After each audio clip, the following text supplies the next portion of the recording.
Well, hello there, audience, and welcome to a brand new episode of Movie Madness. I'm Matt of Karsic from Film Studios. And I'm Matt Gorman from Tundra Portal. And we're very sorry that we've missed a couple weeks with this. We've been terribly busy. But we're back. We haven't forgotten you, I promise. Alright. We have a lot for you guys today. A lot of good stuff, so let's get right into it. Let's start off with some movie news. We have a few bits of movie news. The first one is a lot of people are up in arms for whatever reason that 50 Shades of Grey is getting an R rating. Alright? And I guess a lot of people are saying that it shouldn't be getting an R rating because some people don't know what it's about and the trailer didn't really help. Listen, if you don't know by now what 50 Shades of Grey is and what it's about, then you need to come out from under your rock. Because, I don't know how I feel about the R rating. I feel like it's too lenient for what the book is about. Matt, what do you think about that? Honestly, I don't think it's that much of a problem because if you watch a movie like The Wolf of Wall Street, if you look at Shades of Grey, it's a movie about sex and all that stuff, and Wolf of Wall Street, it's pretty much, I don't know, there's a lot of sex in the movie, and it's a very good movie too. I mean, it was nominated for a lot of Oscars, and it's, Martin Scorsese, it's a great film. If you've seen it before, then you obviously know that it has a lot of sexual, references and a lot of scenes of sex, and that's what a lot of the scenes in 50 Shades of Grey is, and it's going to be extreme sexual references, and it'll probably say in the MPAA, strong sexual references, some language, yada, yada, yada, so, yeah, so I think it's going to be an R, but it's probably going to be a really hard R for, sexual content. When I first heard that they were coming out with 50 Shades the movie, I thought, oh, great, it's going to be like a 2-hour porn. Because that's how I see it. My girlfriend, she loves the books. And because those are her favorite type of novels. Don't ask me why. But she will be the first to tell you, it's not all about that. There's, some drama and there's, a story and plot, which, I can see because it is a bestseller. And if it was just about sex, I don't know. I don't know how it works. But with some of the, because I haven't read it, but I've glimpsed through it, to poke fun at my girlfriend, and some of the words I've read in that book, it's they're gonna make this R. Clearly, it should. If they were going to make this the way it should be, it would. There's no way it wouldn't get by with anything less than NC-17. But that's my opinion. We'll see. It is also, I don't know if we've had reports that the author of 50 Shades is making 3 more books. So we're going to have a 50 Shades saga. Yeah. You'll also have to keep in mind that the MPAA ratings are really weird. If you've seen the movie Spaceballs, they dropped the F-bomb, and that movie's rated PG, so it's always up in the air with movies and ratings. Well, yeah, you got to think, ratings have changed, over the past, I'm going to say 10, 20 years, because, if you look at Titanic was rated PG-13, and, it had a nude scene, and it had a sex scene, but you really didn't see the sex. But still, it was very on the cusp. So ratings have changed. But if they can make it an R rating and make it a good movie that's very loyal to the book, then more power to them. I'm unfortunately being dragged to see it, so I don't have a choice. All right. If we're all set on that, let's go to something a little bit more juicy. As you all know, American Sniper was released, and it's doing so well But somebody on the interwebs thinks otherwise. 5 days ago, actor Seth Rogan tweeted this on his Twitter feed. He says, quote, American Sniper kind of reminds me of the movie that's showing in the third act of Inglourious Bastards. And then the next day he went, I guess he got a lot of comments, like, about what he said. So the next day he went and he tweeted these two things, quote, I just said something kind of reminded me of something else. I actually liked American Sniper. It just reminded me of the Tarantino scene. He also said, quote, I wasn't comparing the two. Big difference between comparing and reminding. Apples remind me of oranges. Can't compare them, though. End quote. So, this was like in the newspaper, okay? I thought this was really juicy because the last person who should be, I don't know if you could say criticizing or you know, saying something that's going to strike the attention is Seth Rogen because of the whole the interview snafu. Okay? Yeah. So, Matt, what do you think, is this some sort of, I don't know, what do you think Seth Rogen is thinking? I think he's probably thinking, if you have to look at his side, is I did watch both. I've seen American Sniper. It was a very good film, and I did see Inglourious Basterds. I know what he's talking about. I don't know if you've seen it, but near the end of the film, Hitler with a bunch of Nazis are watching a movie about the war, and it's pretty much just Nazis killing Jews, and they're all cheering and applauding every time they kill somebody. So I guess it kind of, like you said, he's not comparing, but it reminded him of it, because in American Sniper, he's taking out all these people, and it's the true story of Chris Kyle, who was assassinating all these people, and he's known for killing all these people, and he has a record for killing for being one of the highest highest kill rate of one of the snipers in SEAL history. And so yeah, I kind of see that, because when I watch the movie, there's a couple scenes where you see, like in the trailer, where you see a kid with some grenade, and he always has to make a choice. So it is a little controversial. So I mean, yeah, I kind of see it, but at the same time, I mean, you have to factor everything in. So it's I don't know, it's controversial. I'll say that. What do you think? I think like, I like Seth Rogen, and I don't think he meant any harm, but he has to be careful, especially so close to the whole interview thing, because when he did that, when I first read it in the paper, and then when I read it, I went to his Twitter feed to look at it. The paper, I think they twisted his words. They kind of made it sound like he thinks it's a propaganda film. And, you know, I don't think he meant any harm, but he does have to be really careful because of the whole interview thing. Because, you know, I've heard people be like, you know, even I've said it, you know, he's the last one to, you know, be saying stuff like this, you know, be the last one to be criticizing. Because I didn't get to see the interview. If you have Netflix, it's coming on Netflix pretty soon. Oh, really? Yeah, I read that online. Okay. But I haven't seen it yet, but from what I was told, it was, you know, we all fought for it, we all wanted to see it, and then they like, okay, we're sorry, here you go. And then people are like, they kind of cringe, like, this is controversial in itself. Did I tell you I watched it? No, you didn't tell me you watched it. Yeah, it was a little controversial. Yeah, I'll just say that.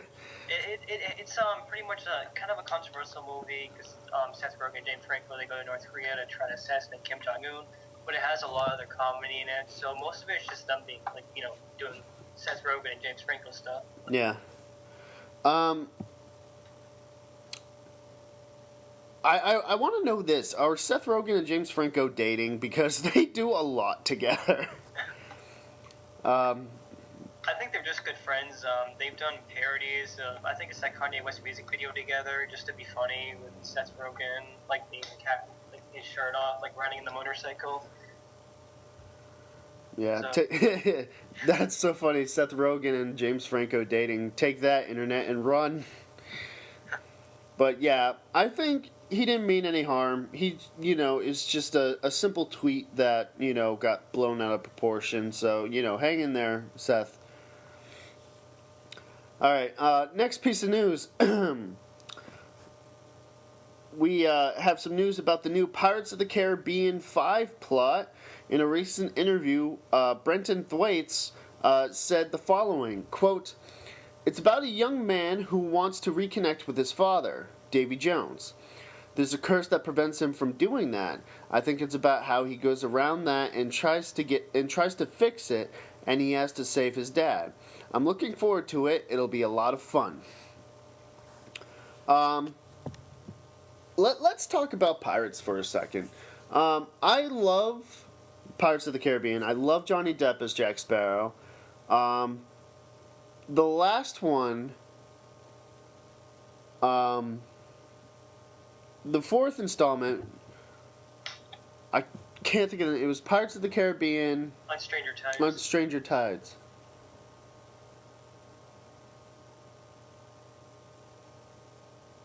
Yeah. That one wasn't my favorite because, and I've heard a lot of the same reasons, it felt very disconnected from the first three. Like, I love the first three because it's all this one big story about all these characters who are all interconnected. But the fourth one felt very disconnected, almost like a standalone movie. The only thing that really connected the two was Barbossa. Yeah, it felt more like a spin-off than, an actual Pirates of the Caribbean. Like, it definitely felt like a disconnect, because you had that, you had Bill Turner and all the other characters. Yeah. Johnny Depp was in it. Obviously Johnny Depp did a fantastic job, but it wasn't, up to par of the first three movies. Yeah. I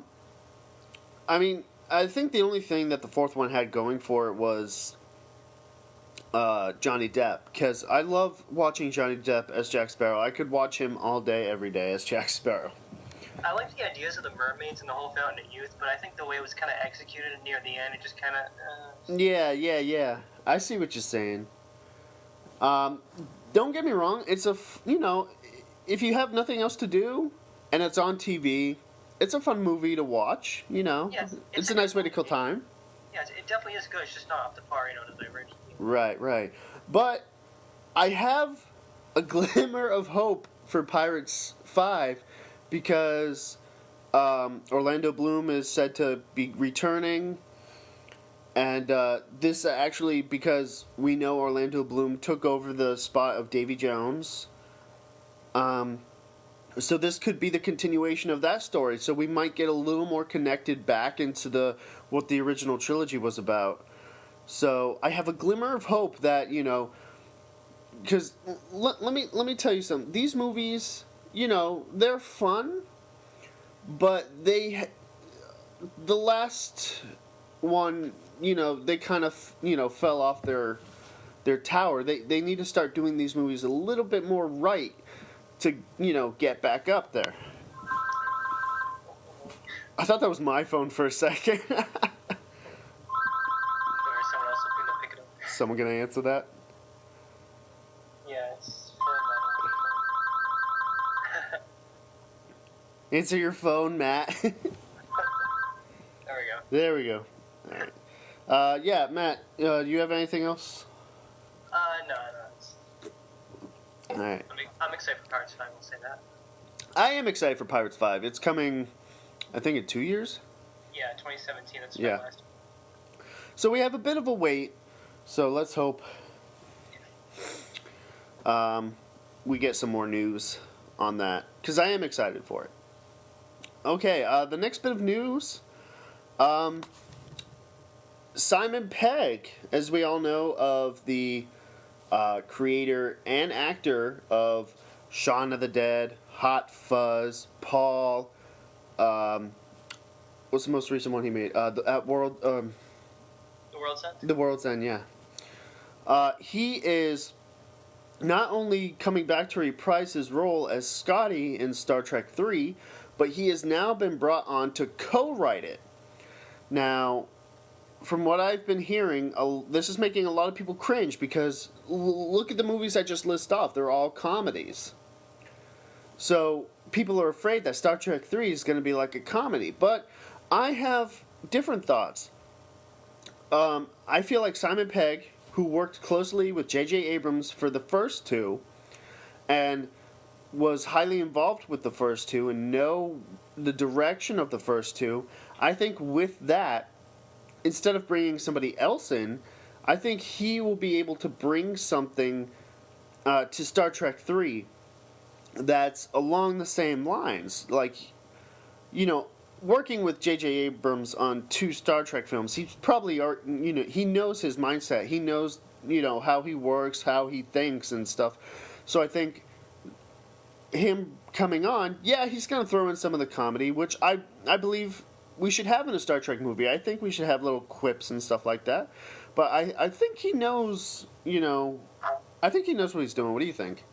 Yeah, definitely. He definitely knows what he's doing because, like you said, he's worked really closely with J.J. Abrams, and the first 2 Star Treks had a lot of good comedy, especially with Simon Pegg's character. So I think him writing it will bring a lot of good attention, not just attention, but a lot of really, really good, not just acting, not just the dialogue, everything. I mean, you look at The World's End. I'm sure both Edgar Wright and Simon Pegg have collaborated with each of their films, well, each of Edgar Wright's films, of like the dialogue, what Simon Pegg has to say. So Simon Pegg, I'm sure he's had a lot of good writing experience in the past. So him writing probably not just comedy, but just the whole Star Trek movie. I think putting it together, like the blend of comedy and action, especially in a Star Trek movie, the J.J. Abrams versions will definitely, just make a really, really good film. I agree. I don't think people should worry about this. Like, I feel like Simon Pegg has it in him to write something that's not just comedy based. I know the last writer they brought on said he was going to bring it, I forget the name, but he said he was going to bring it more back towards what the original series was like, which, yeah, we all love the original series, but for this new reboot of Star Trek, I don't think that's the direction where we want to go, because it's its own story. It's its own thing. It's connected by the characters, but it's because of the whole time travel thing, or time, space, whatever. Anything's possible. It's its own thing now. They've completely, erased everything and rewrote it. Yeah. But also, you definitely have to give Simon Pegg a chance, do something different, because if you look at David Fincher, he's a fantastic director. The first movie he did was Alien 3, and that wasn't one of the best movies in the Alien series. And you look at the other movies he's done, like he went from, the first movie he did was science fiction, and he's been doing these crime dramas and just regular dramas and true story movies, and they've all been fantastic and won so many Oscars. So when you go from one thing to another, you could never expect, especially from, Simon Pegg goes from comedy to like a serious movie with comedy in it, it could produce something really great. Right. I think we just need to have hope. Hope is all we need. All right. Hope. All right. Our next piece of news. It has been said in a recent interview with the Fantastic Four reboot director. Again, I'm drawing a brain fart on his name. Matt, do you know his name? The director? No, sorry, I do not. All right. Well, IMDb it if you guys really want to know. But he said in a recent interview, because they had to do reshoots or pickups, he said that the Fantastic Four sorry, the Fantastic Four teaser is going to be released with the movie Kingsman on February 13th. Matt, your thoughts on the new Fantastic Four movie? Are you excited about it? Are you a little worried? I'm excited. I mean, it's a new cast, so only if you see the trailer, then I guess time will tell. If I see the Kingsman, I'll definitely be excited to see the trailer. I don't know much about the movie. I know who the cast is, and I think the cast is all great actors. So I guess I'll just have to wait to see a trailer and see more stuff. What do you think? Well, I'm definitely excited to see Kingsman because it's very like a James Bond type movie, and Lord knows I love that type of stuff. But I'm a little worried about this Fantastic Four movie because there have been so many reports about so many problems coming out, and just like an overwhelming number of reports. None of which come to mind for some reason because my brain doesn't want to work today. But it's like they're having all these problems and issues, and they just like kept pouring in like every other week, and it's getting to the point where it's like, is this movie even gonna be good, or is this gonna be like a train wreck? So like I'm holding again hope. I'm holding on to hope that Fantastic Four will be, better than the first ones, which I like the first ones, and will, take off with the franchise. But with all these reports, it's really hard to hold on, but you got to hold on to hope. Matt, what do you think? Yeah, just gotta wait. That's all I can say. You just gotta wait and see. All right. And our last piece of movie news, it has been reported that Tom Hardy, who was up for the role of Rick Flag in the new Suicide Squad movie, has dropped out. And then, the directors went after Jake Gyllenhaal to see if he could pick up the role, and Jake Gyllenhaal also said no to the role. So now we have a Suicide Squad that's in the making, and they don't have Rick Flag. Matt, what are we going to do? I guess they'll just have to wait and see which actor they choose. Kind of sad that Tom Hardy left because he did great as Bane. And yeah, I'm sorry to interrupt, but a lot of people have been saying this, and I agree. It would have been nice to see Tom Hardy come back to a comic book film where we could actually see his face.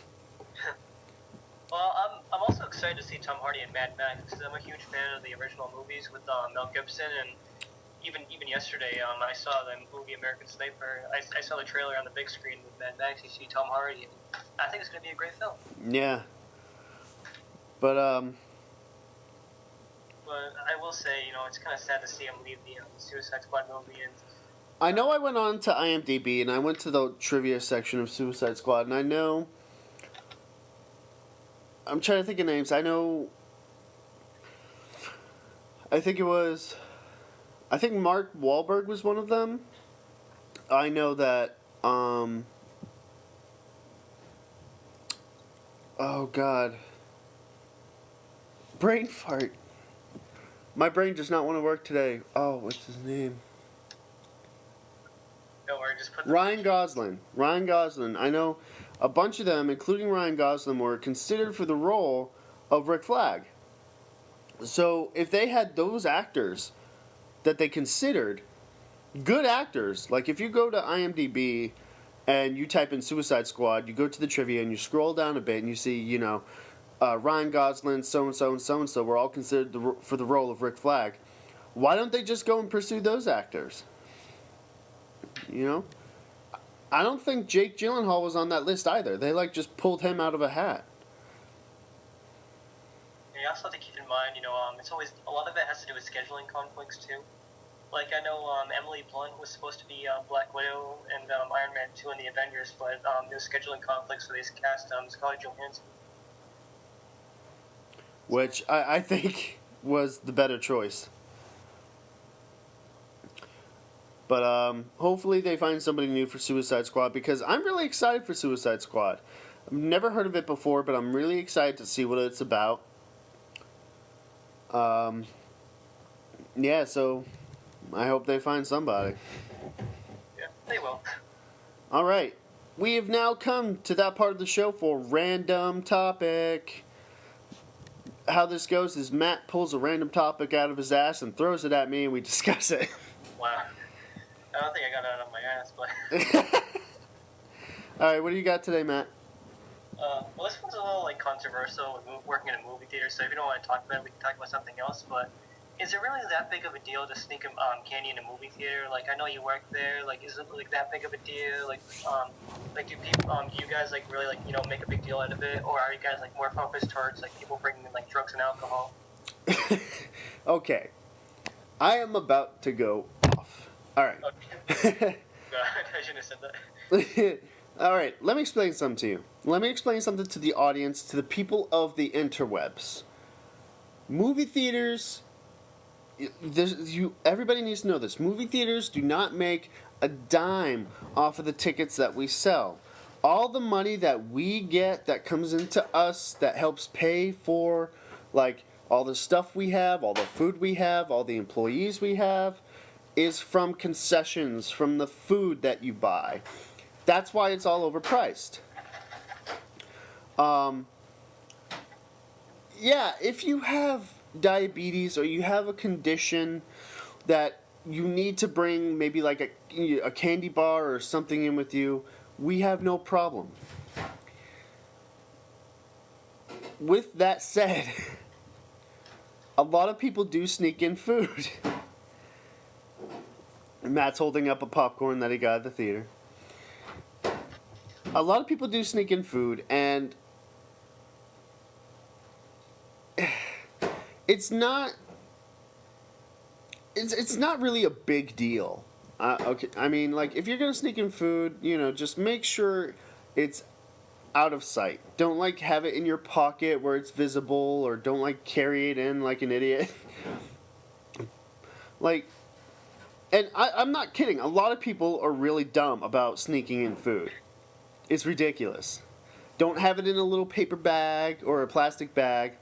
Hide it. I know I shouldn't say I sneak in food because I'll just bring it in plain sight. I'll come in with like a soda, be like, "Hey, what's up?" But then again, I work there. But I think the bigger issue is, like you said, drugs and alcohol, because we don't want something happening in our theater, or anybody want anything happen in their theater. Yeah, people do get passed with alcohol and drugs, and if they take it in the theater, it then later becomes known that they've done something wrong. I know one time, this was really kind of freaky.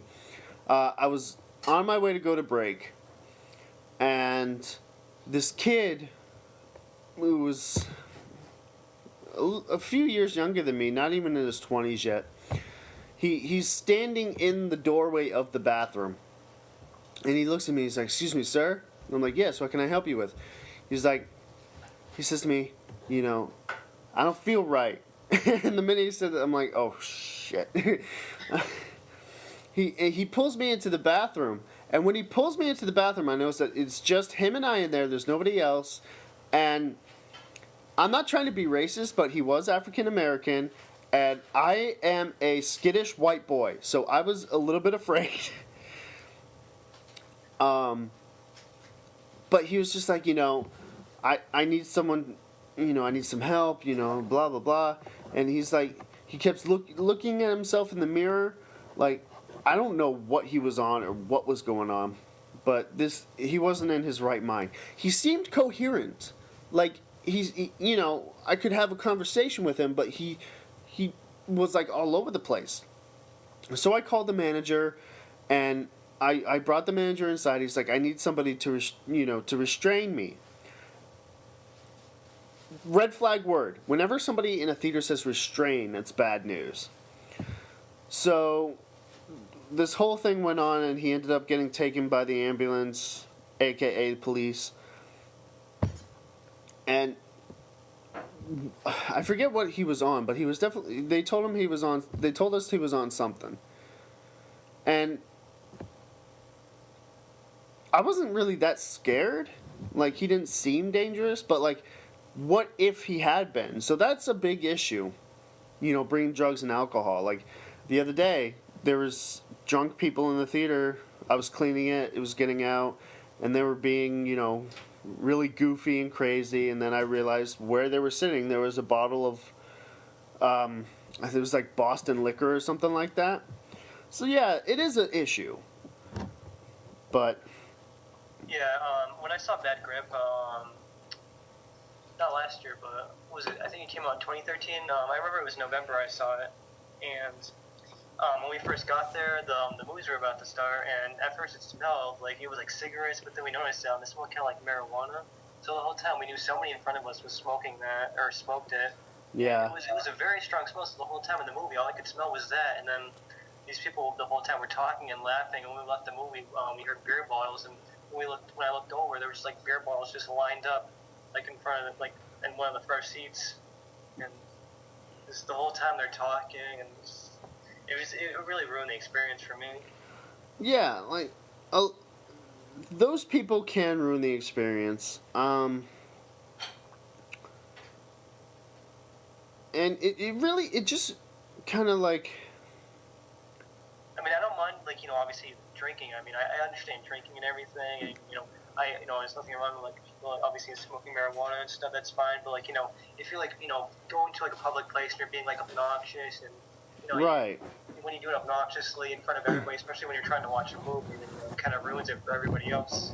Like you can ruin the experience for the patrons, the people there who are there who want to see the movie, and you can also ruin the day of the employees because I can say from experience, if you're gonna go there and get like plastered or high or shoot up or whatever you're gonna do, and you're going to make it publicly known that you're doing this, then it becomes a problem for us and it ruins our day because what could have been a nice, easy, relaxing day at work, now we have to be on alert for whatever you're doing to make sure you're not disrupting other people, causing harm to other people, causing harm to yourself.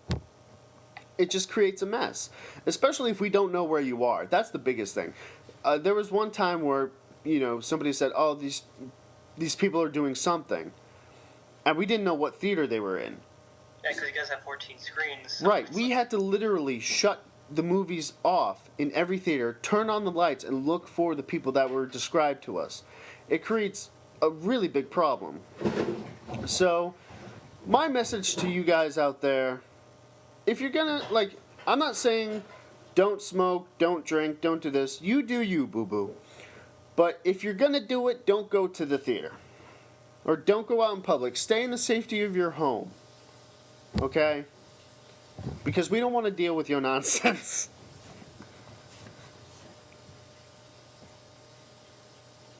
I do love movie theater popcorn. Huh? Yes, I do love my movie theater popcorn. Yeah. Alright, next we have trailer breakdown. How this works is we pick a trailer that has come out recently and we talk about it and we break it down for you guys. And we have 2 trailers for you this week. We have Ant-Man and Avengers 2. Let's start with Ant-Man. Matt, you start. Okay, so Ant-Man, Paul Rudd is this man who apparently just came out of jail, and Michael Douglas' character says not many people get second chances, and pretty much says you have to become the Ant-Man, and he says, huh, in a kind of a funny manner, and then you see him get in the suit and shrink down, and like he can communicate with like insects and whatnot, and like you see him fly away with I think it's not a dragonfly, but some kind of some insect that can fly in the air, and it looks like it's going to be a pretty fun movie, and I'm excited to see it. I know it comes out a couple months after the Avengers, so we'll be excited, or it'll be exciting to see him. And I definitely do want to see him in future Avengers movies. It'll definitely be interesting to see how they're gonna work together in the Avengers team. What do you think, Matt? I personally am excited for Ant-Man, and let me tell you why. I've had a lot of people. I'm sorry, I have to interrupt myself. If you hear sizzling or clanging in the background, that's my girlfriend. She's doing something.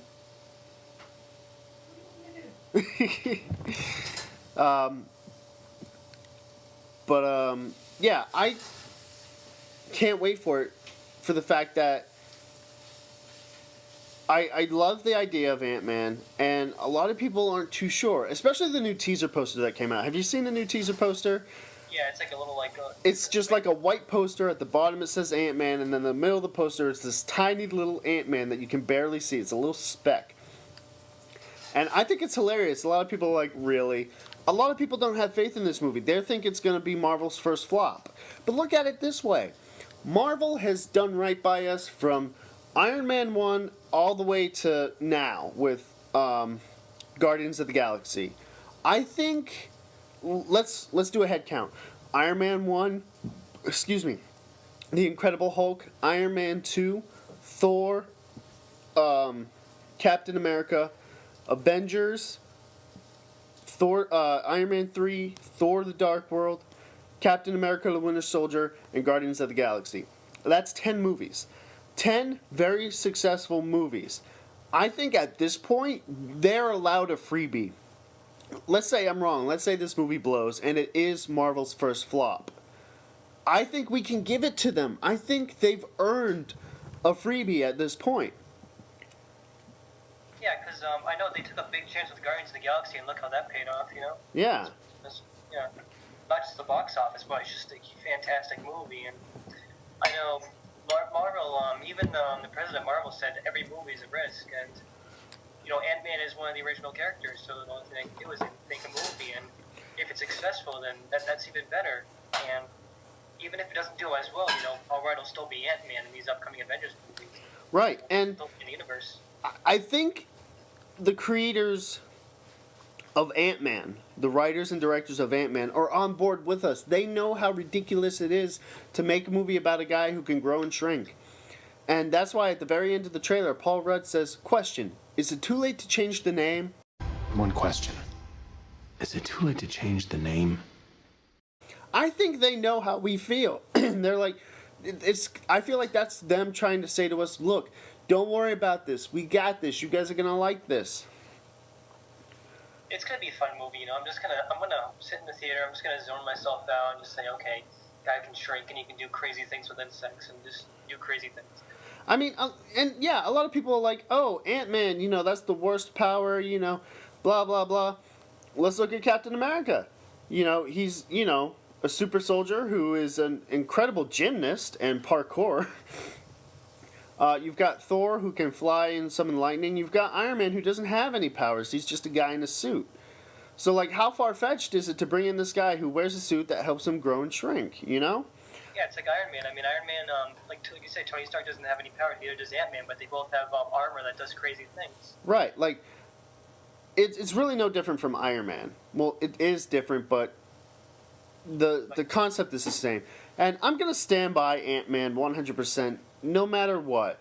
I think Ant-Man's going to be a great addition to the Marvel Cinematic Universe. I think he's going to be a great addition to the Avengers. Also, one big side note, Michael Douglas. You can't go wrong with Michael Douglas. Exactly. Fantastic actor. All right. The next trailer is the second official trailer for the Avengers Age of Ultron. I don't know what I want to say about this trailer.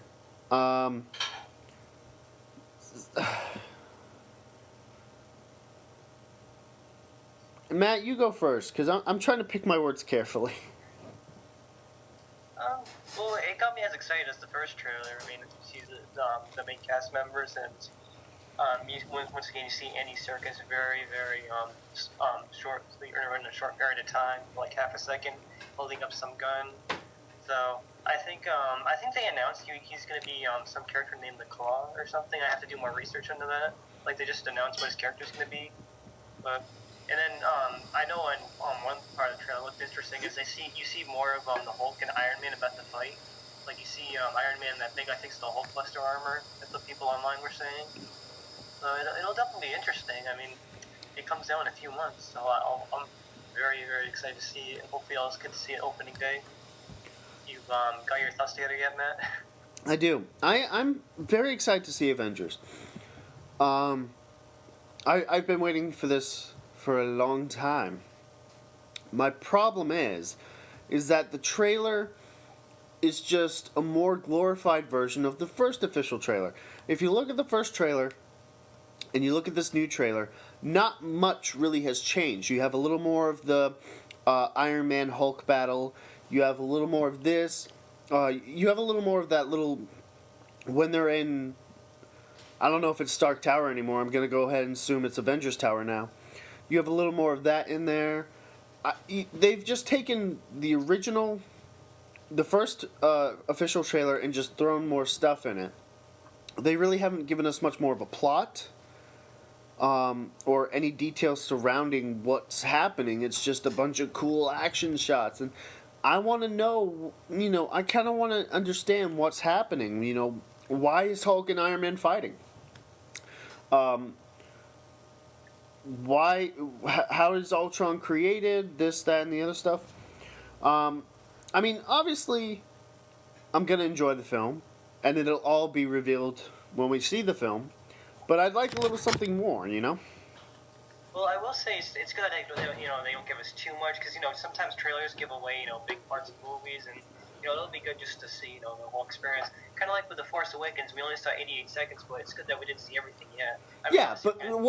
Wait. That is different. That is Star Wars. We haven't had a Star Wars film in 10 years, so they could have given us like 5 seconds, and we still would have loved it.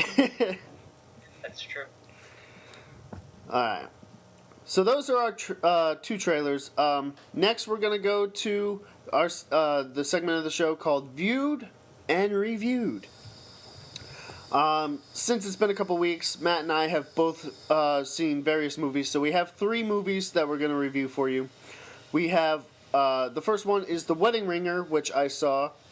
The Wedding Ringer stars Kevin Hart, and it's about him being a best man for hire. So if you have like no friends in the world, and you're getting married, and you need a best man, Kevin Hart is the guy for you. I think the poster says he's the best man money can buy.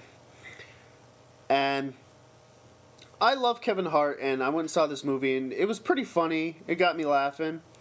The thing about Kevin Hart is that I like his stand-up specials more. They make me laugh more, but this had a bunch of good comedy in it. I thought it was very well done. It's definitely a must-see. I don't know if you knew this, but Josh Gad in the movie. He was the guy with the glasses. Yeah. He's the voice of Olaf in Frozen. I did know that. Like, I just found that out recently because I saw the movie and I'm like, there's something about his voice. I can't put my finger on it, so I IMDb'd him, and I'm like, oh my god, he's Olaf. But yeah, it's just a funny movie, and it's got a great twist at the end, and I'm trying not to spoil it for you. But basically, the basic plot of the movie is that Josh Gad's character is getting married to, how do you say her name? Kaylee Coco Sweden? Oh, I don't know. I don't know how to pronounce it. The chick from Big Bang Theory, whose name I have trouble pronouncing. And they're about to get married, but he doesn't have any real friends. And he needs 7 of them. So he is told to go to Kevin Hart's character, who runs a best man service. And he says, I need 7 best men. He's like, you want a golden tux, which is a type of service he offers. He has different service types, and a golden tux has never been done before. 7 groomsmen, including the best man, and all these other wedding things that he has to pay for and stuff. And it's just really funny, all the stuff they get into, and I think it's a must-see. If I had to rate it, I'd give it a solid 8.5 out of 10.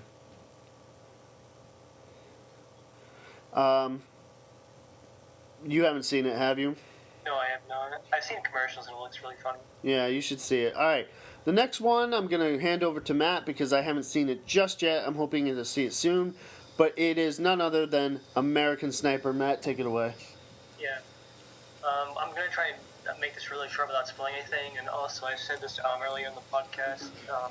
American Sniper was a great film. You see Bradley Cooper play the true story of Chris Kyle, and with his 4 tours in Iraq, right after it starts in the beginning. You see him getting married to his wife, and very shortly on, originally he wanted to join the SEALs, and then he did some training, and then he came back home to get married, and then you see the 9/11 attack happen on TV, and that's when he gets recruited, and then he finds out he has this talent to be a sniper, and then the rest is history. And all I can say is, if you're interested in that kind of movie, then I definitely say go see it, because I think it's my first time seeing a Clint Eastwood movie in theaters. I mean, I've seen many of his movies in the past, but what I like to do is I like seeing every single director's movies on the big screen, and that was one thing I got off the bucket list. And Clint Eastwood did a very good job with American Sniper. Yeah, I really can't wait to see American Sniper. It's done so well at the theater. Like, it's been selling out like crazy these past couple weeks. Yeah, we went. I went early. I went to a 4:20 showing, and when me and my dad got out, the line was huge. I mean, Yeah. I was talking to one of my coworkers at box office, and she said she went and saw it. And it's one of those movies that's very powerful that, you know, at the end of movies, when the credits start rolling, normally people are like chatting and talking about the movie. And she's like, at the end of this movie, dead quiet. Not to mention, there's no music at the end credits. It's just the credits roll and it's dead silence, and everybody is quiet. Nobody wants to talk. And I'm like, So I went in there, the credits started rolling, and I looked into the audience, and it was dead quiet. Nobody wanted to talk. I'm like, wow, this must be a powerful movie. That happened yesterday. The ending is very strong. Yeah. So I'm very excited to see it. Our last viewed and reviewed, I just saw this yesterday, Paddington. Paddington it's a really fun movie. For those of you who don't know, Paddington is about a bear. And he's lost in London, and he needs to find a home. And this family, they kind of take him in for the night. You know, the mother, Mary, she sees something in him, but the rest of the families, they're kind of like, they're not sure about him. It's a talking bear. And they go on this crazy adventure together, and it's one of those heartwarming stories where at the end everybody is, you know, together as a family. But it's such a fun movie. It's so cute. It's funny. It'll bring a tear to your eye, and it's just, oh my god, I can't say enough. Paddington was a very fun movie. Not to mention, it's full of British people, and Lord knows I love the British accent. If somebody came up to me and started talking and they had a British accent, I'd just listen to them talk all day, every day. I heard it's getting very good reviews too. It is getting very good reviews. It's from the producers of Harry Potter, which was a very successful franchise. So, like, I can only assume that this movie would be successful, and it is. And I hope they make more. But from what I've heard, it's very different from the book. I haven't personally read the book, but with the good rap that it's getting, I think it's, I don't know, I think, you know, at this point we can allow it to not be like the book. But yeah, Matt, I definitely recommend Paddington. Yeah, it looks good. I saw the trailer and I do want to see it. He's so adorable. I think alright, I know if we had to have these things for real, I know Baymax would be my first thing that I want to have. And then I'd want to have my very own Paddington. But that's just me thinking, you know. Alright, now we've come to the point of the show for Topic Attack. How this works is, Matt and I have 2 topics or 2 questions that we're going to ask each other, but we don't know what they are. They're completely random to us. So, Matt, do you want to go first or should I? I can read first if you want. Okay. And we only have a minute to respond. So, do you have your timer ready? I do. Okay. I'm ready. Okay. A lot of movies movies come out in December, and if there's a movie that you really don't want to see like right away, but you don't mind waiting, would you wait until January to see the movie, or would you just wait for it to come out on DVD or Blu-ray? That's a difficult question because it all depends on the type of movie. Like, The Hobbit came out in December, and that's like one of the big movies like for the end of the year. So like obviously you're going to go see that as quickly as you can.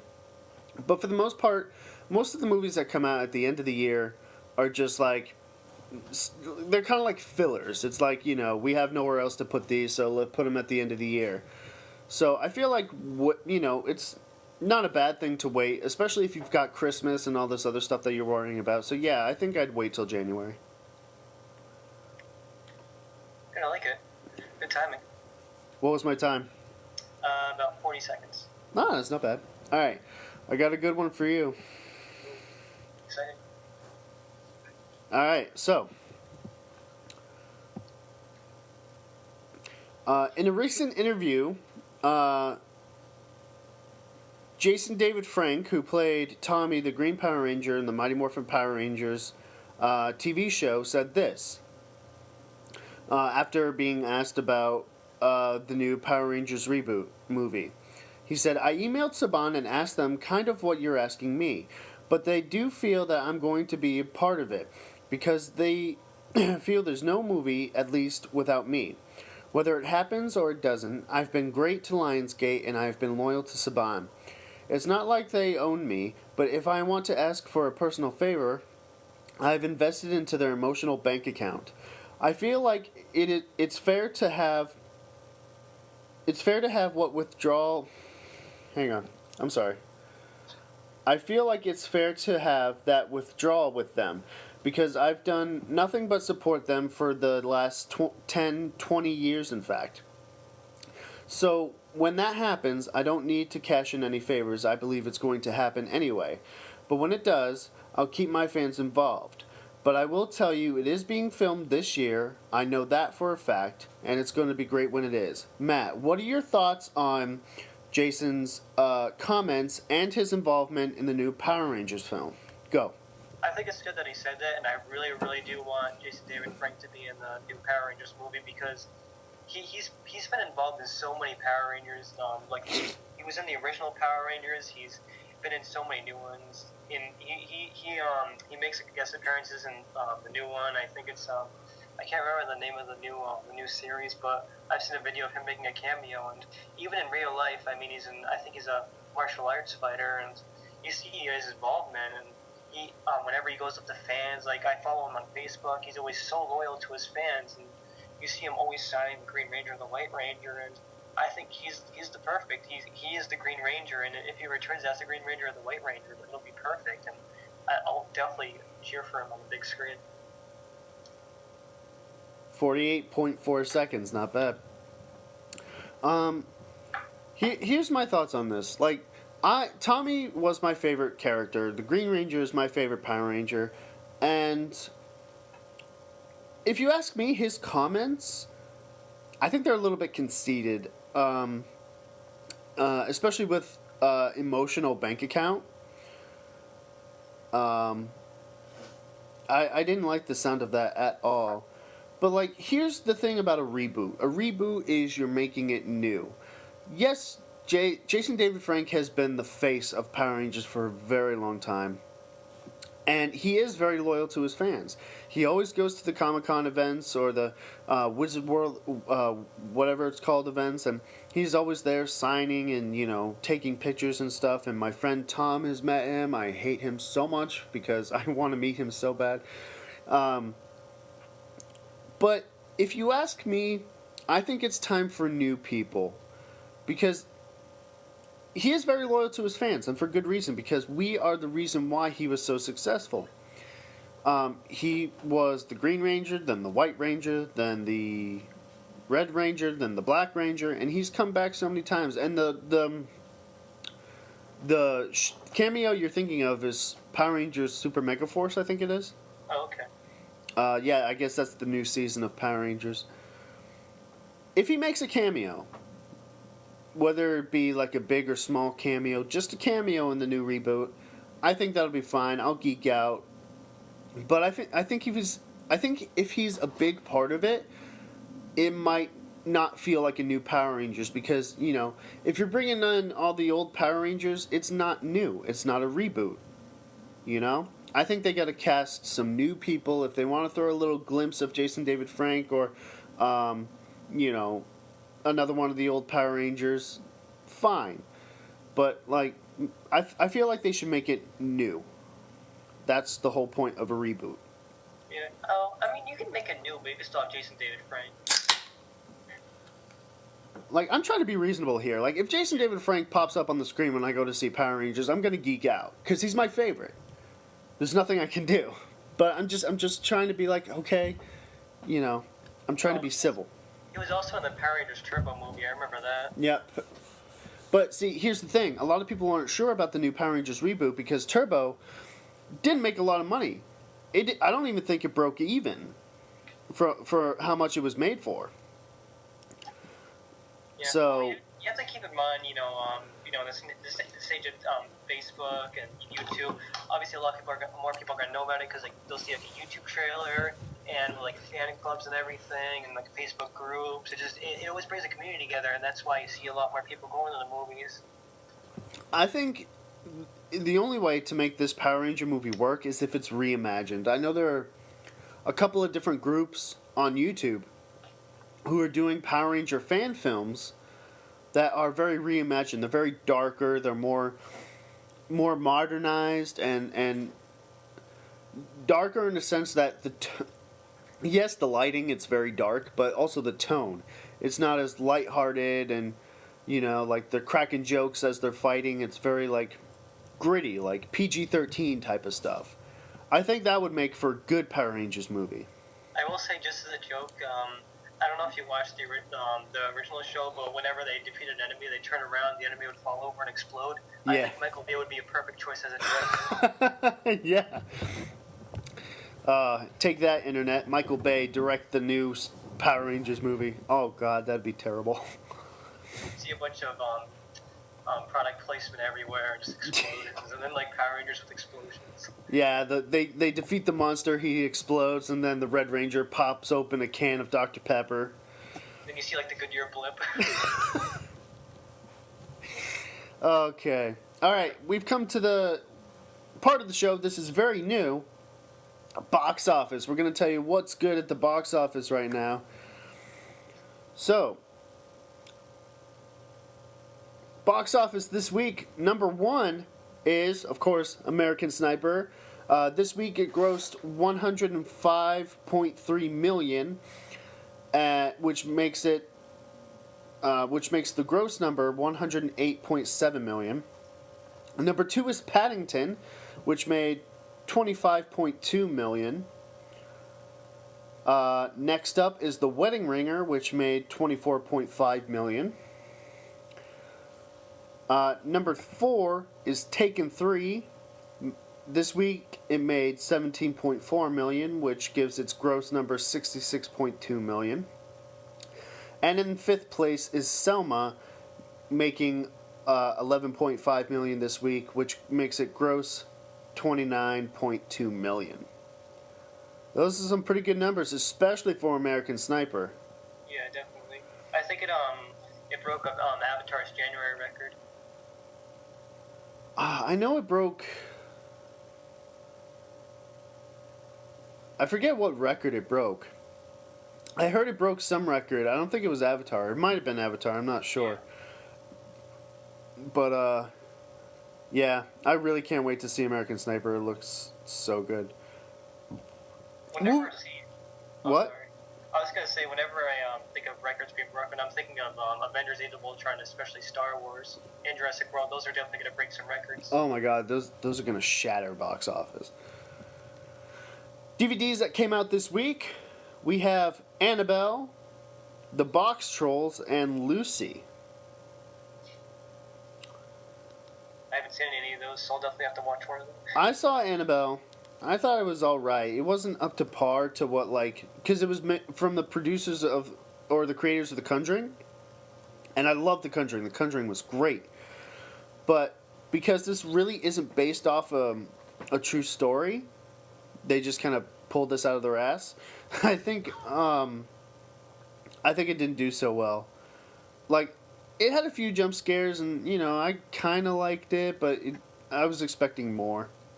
Oh, The Conjuring, like where it took place in real life, is like it's in Rhode Island, but it's like where I live. I live backwards of Douglas, and it's like 5 or 10 minutes away from my house. Is it really? Yes, and it's like right like one town over in Douglas, from Douglas to Rhode Island. So. That is awesome. Yeah, because I was watching the movie, and my sister was telling me, "Oh, this is about like 5 minutes down the road," and she shows me the address, and I'm like, "Oh my god!" like 5 minutes could pass this movie, like people gonna come to my house and just caught me. It was just a scary thought that You better sleep with one eye open. Yeah, so I saw Annabelle. I didn't see the box trolls, but it looked pretty good. It got a good rating on Rotten Tomatoes. I saw Lucy, unfortunately. That was a train wreck. All right, we've come to that point of the show for mailbag and tweets. Now, for the past 5 shows, we haven't had anything. But I've gone through our past 5 shows, and I've gone through our Twitter feed, and I found something. Yeah. So, shout out to SliderGamer55, who said, "Great podcast. Thank you so much. We greatly appreciate your support, and, tell your friends about us. So we can, get popular or something." All right. Well, before we close out the show, I do want to make a announcement. I want to make a shout out to AMC Movie Talk here on YouTube. AMC Movie Talk is where I go to get my movie news, and if you want to be kept up to date on the daily about all the new movie news that's coming out, you got to go check out AMC Movie Talk. I'll put the link in the description below. They're really professional, really great, and they really keep me up to date. That's how that's where I got all the news for today and all the box office numbers. And some of the pictures that I've thrown up are from their show. So I just want to give a shout out to them and give them some credit. You guys definitely got to go check them out. Yeah, I love the studio that they're in. Yeah, I like to have that for us instead of just our voices to pictures. I like to have us live and like backgrounds and cool stuff, but we don't. See, like all the movie posters in the back. Yeah, we don't have the budget. We don't have any budget. We have the internet budget. Yeah. So I think that's it for us. My girlfriend made me some hot dogs, so I'm gonna go eat those. Sounds good. I don't have anything coming out. If I just have one announcement. If anybody likes Mass Effect, I have a couple videos on my YouTube channel. I just uploaded of Mass Effect glitches. There's only a few of them, but they're funny. Oh yeah, I saw those. I'll probably go check those out. In terms of, for me, the computer that my girlfriend and I shared, we had to reset it to factory settings because it unfortunately got a virus. So I lost everything, like the editing software you told me about, the free download. Oh, okay. No. I lost it. It's all gone. Everything I have, it's gone. My Let's Plays and stuff. So for the time being, this is going to be the only thing on my of Karsik Film Studios channel because I got to get everything else back up and going, which is unfortunate, but it's all right. But without further ado, we're going to sign off. Thank you guys so much for watching. I hope you tune in next week. You can follow us, both of us, on Twitter. I'm of Karsik Films on Twitter, and you can also follow this the show on Twitter, and we'll give you a bunch of updates. Just go to @movie_madness on Twitter, and I'm of Karsik Films on Twitter. You can also find me on Vine and Instagram and all that happy stuff. I am a slave to trends, okay? Alright, but thank you guys so much for watching. We will see you next week. I'm Matt of Karsik from Karsik Film Studios. And I'm Matt Gomer from Tundra Portal. And we will see you next week. And cut.